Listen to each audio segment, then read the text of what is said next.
Here are the 10 fastest muscle cars of the 1980s.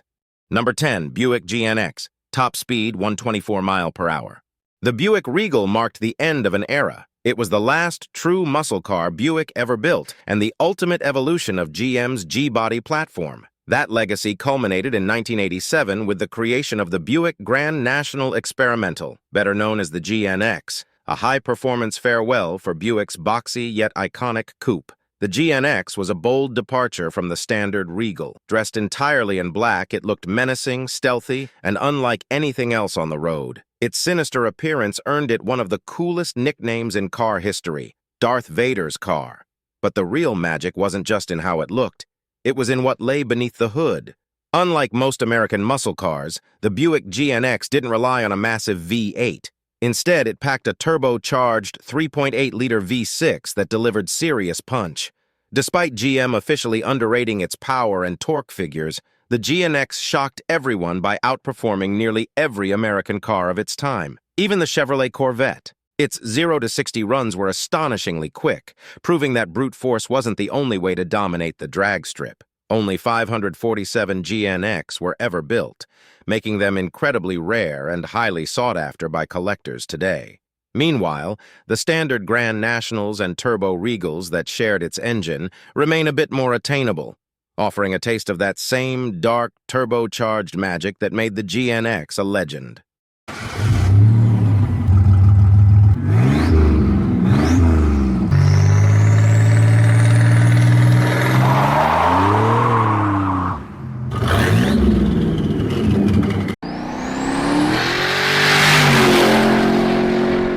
Chevrolet Monte Carlo SS, 127 miles per hour.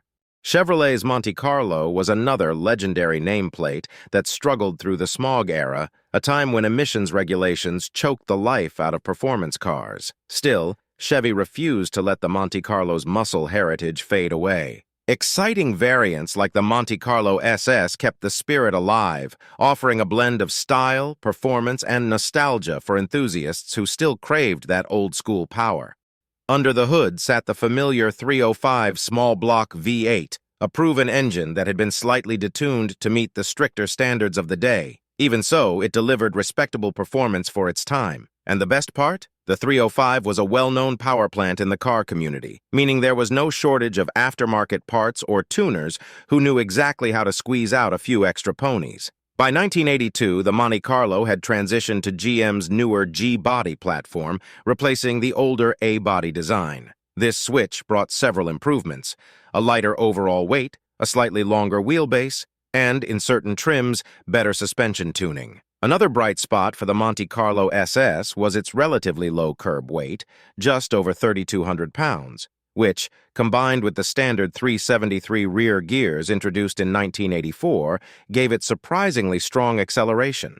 Earlier models had slightly taller 342 gears, but the update made the SS even more lively off the line. In a decade where performance was on life support, the Monte Carlo SS stood out as one of the few cars that still captured the spirit of the American muscle coupe.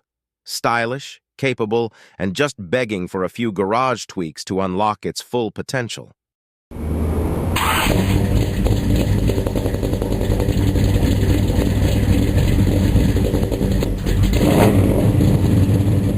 Ford Thunderbird Turbo Coupe, 133 miles per hour.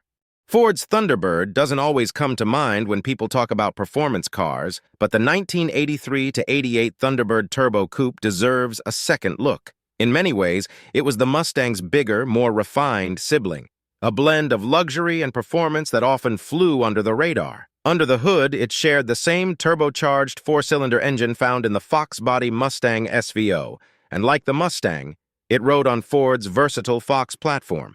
The Thunderbird, however, had a slightly longer wheelbase, about 3.7 inches more, giving it a smoother, more composed ride without losing that sporty edge. For years, the ninth-generation Thunderbird went largely unnoticed, but recently, enthusiasts have started to appreciate it for what it really was, a forgotten gem and a more affordable alternative to the Mustang. When it first hit the market, though, the car struggled to find its audience.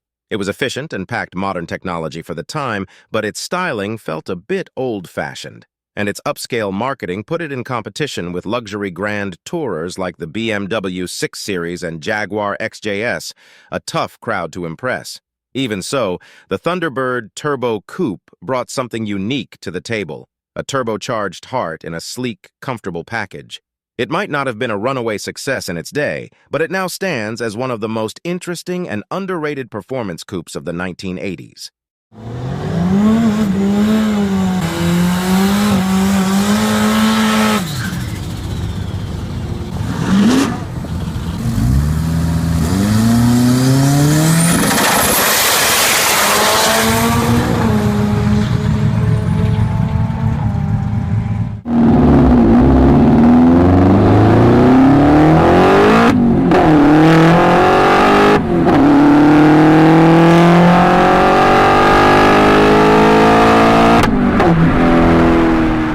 Number 7, Ford Mustang SVO, 137 miles per hour. The third-generation Ford Mustang, better known as the Fox body, marked the point where America's beloved pony car began to win back its glory.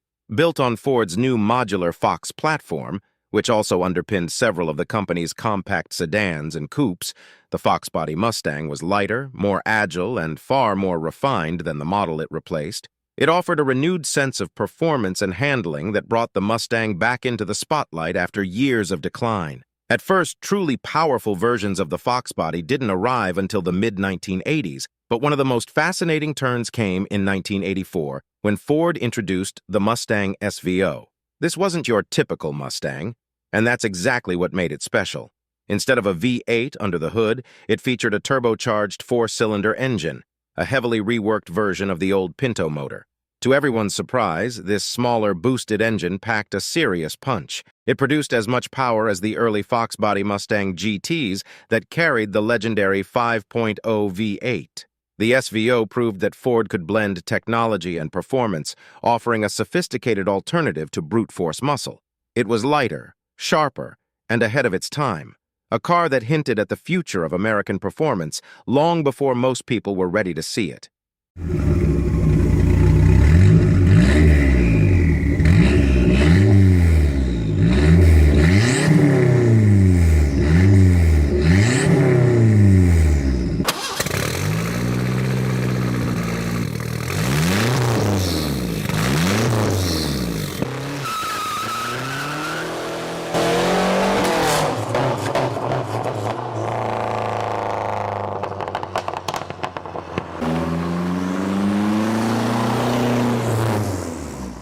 Ford Mustang GT, 142 miles per hour.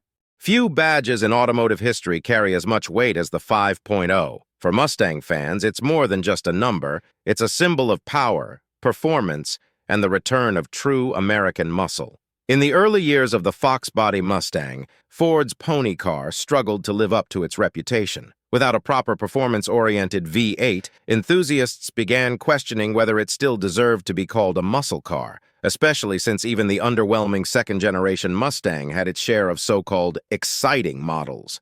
That all changed when the 5.0 made its comeback. By 1987, the Mustang's 5-liter V8 was officially rated at 225 horsepower, putting it right back into the performance spotlight. Manual models now came with a 5-speed transmission instead of the old 4-speed, giving drivers more control and making the car far more engaging to drive. This version of the Mustang stood as the most powerful one you could buy until the arrival of the SVT Cobra in 1993, and during the late 80s, it was one of the quickest American cars on the road. The 5.0 wasn't just an engine, it was a statement that the Mustang was truly back.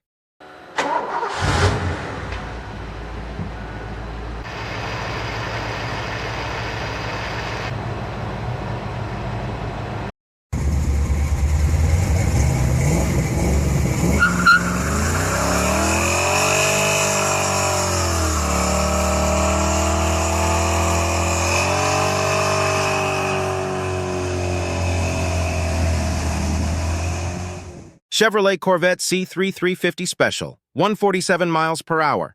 The third-generation Corvette, or C3, is often celebrated as one of the most beautiful Corvettes ever built. Its long, sweeping lines, aggressive stance, and curvy fiberglass body made it an instant icon. Produced for an incredible 14 years, it remains the longest-running generation in Corvette history. The C3's styling was inspired by the Coke bottle design language of the late 1960s, giving it that distinctive hourglass shape and earning it the nickname Coca-Cola Corvette. It perfectly captured the spirit of American performance, bold, sleek, and unmistakably powerful. Unfortunately, the smog era didn't spare even the Corvette. While early models from the late 60s packed serious punch, everything built after 1971 saw a steep drop in performance as emissions regulations tightened. The massive 454 big block V8 was gradually phased out, and by 1984 it was gone entirely. In its place, the smaller 350 small block V8 became the top-tier engine option.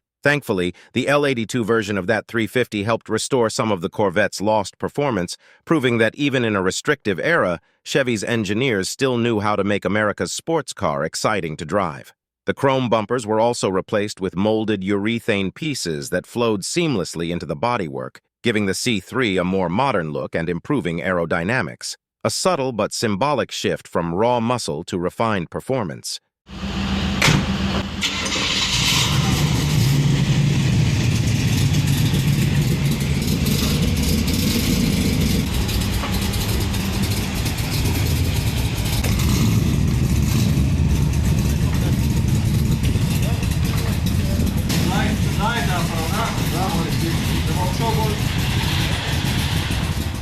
Pontiac Firebird formula, 151 miles per hour. The third-generation Pontiac Firebird shared a similar story to Ford's Fox body Mustang. Arriving a few years later, it faced the same challenges of the era: stricter emission standards and tightening fuel economy regulations that dulled the performance of nearly every American car. Most Firebird variants from this period were, unfortunately, a far cry from the high-performance machines that came before them. Still, there was a silver lining. The L98 350 Chevy small block V8 gave the Firebird some much-needed muscle, delivering decent power for the time and reminding enthusiasts that Pontiac still had performance in its DNA. Beyond its modest factory numbers, the Firebird's biggest strength was its potential. The small block V8 was one of the most familiar and widely supported engines in the world. Tough, reliable, and endlessly tunable. That's why so many owners turned to the aftermarket, modifying or engine-swapping their Firebirds to bring back the excitement that regulations had taken away. Unfortunately, the absence of a manual transmission option in many versions left enthusiasts wanting more. It was one of several missed opportunities of the smog era, a time when even legendary nameplates had to bow to government standards rather than pure performance.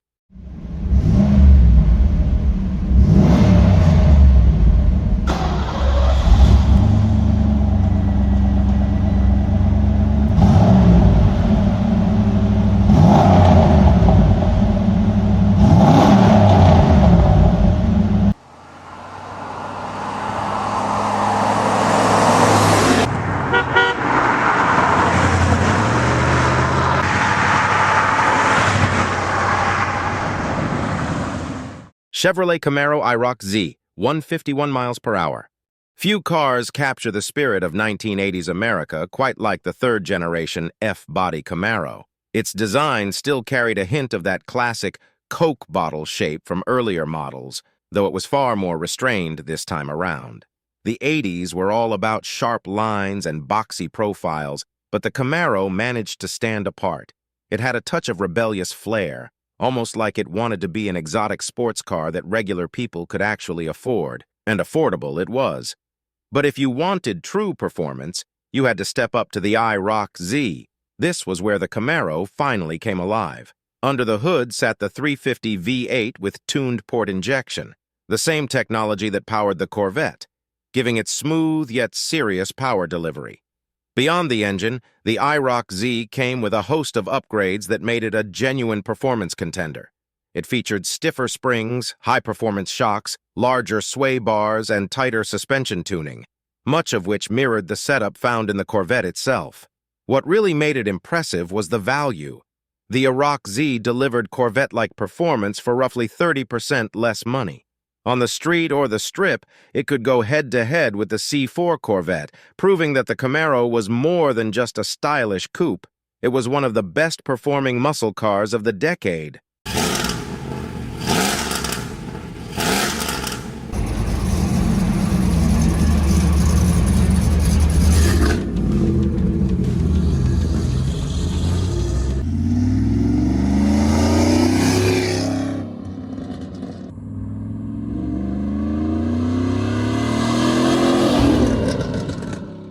Pontiac 20th Anniversary Trans Am Turbo, 153 miles per hour. General Motors' vast lineup of brands during the 1980s created some fascinating crossovers between models, and a few hidden gems that most people have long forgotten. One of the best examples of that is the 1989 Pontiac Trans Am Turbo, 20th Anniversary Edition. As the name implies, it was built to celebrate 2 decades of the Firebird Trans Am, a car originally designed to be the more affordable, performance-focused sibling to the Chevrolet Camaro. Now, back in the day, Pontiac prided itself on developing its own engines, tailored specifically for its cars. But this time, they borrowed something truly special from another GM brand, Buick. Under the hood was the same turbocharged 6-cylinder found in the legendary Buick Regal Grand National. And just like the Grand National, the Trans Am's power figures were rumored to be seriously underrated. On paper, it produced 270 horsepower, but real-world performance told another story. This thing could blast through the quarter mile in just 13.4 seconds at 101 miles per hour, numbers that still hold up impressively well even by modern standards. The 20th Anniversary Trans Am wasn't just a special edition badge job. It was a legitimate performance machine that proved GM's parts sharing could sometimes produce magic.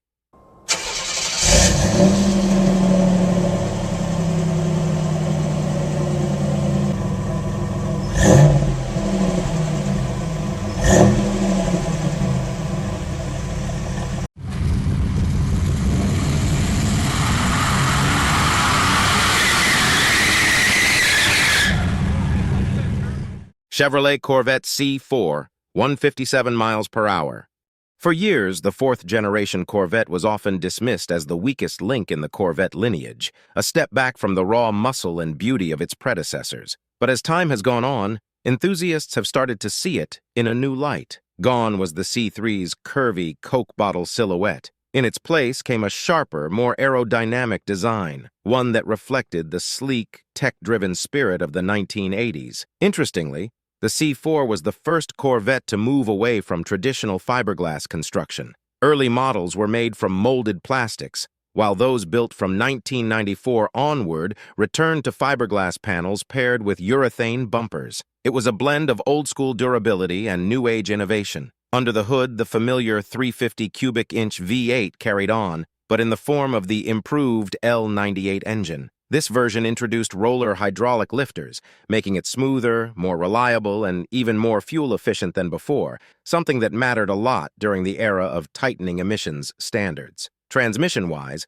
the C4 also experimented. Some versions came with a rather unusual setup called the Doug Nash 4+3 manual, a 4-speed gearbox with an electronic overdrive attached. It was essentially a Borg-Warner T10 transmission with an overdrive unit bolted on, controlled by the push of a button. It was clever and forward-thinking, but in practice, it didn't quite match the sporty, high-performance character that people expected from a Corvette. Even so, the C4 represented an important evolution, a bridge between the old-school muscle of the 1970s and the modern performance machines that would define the 1990s.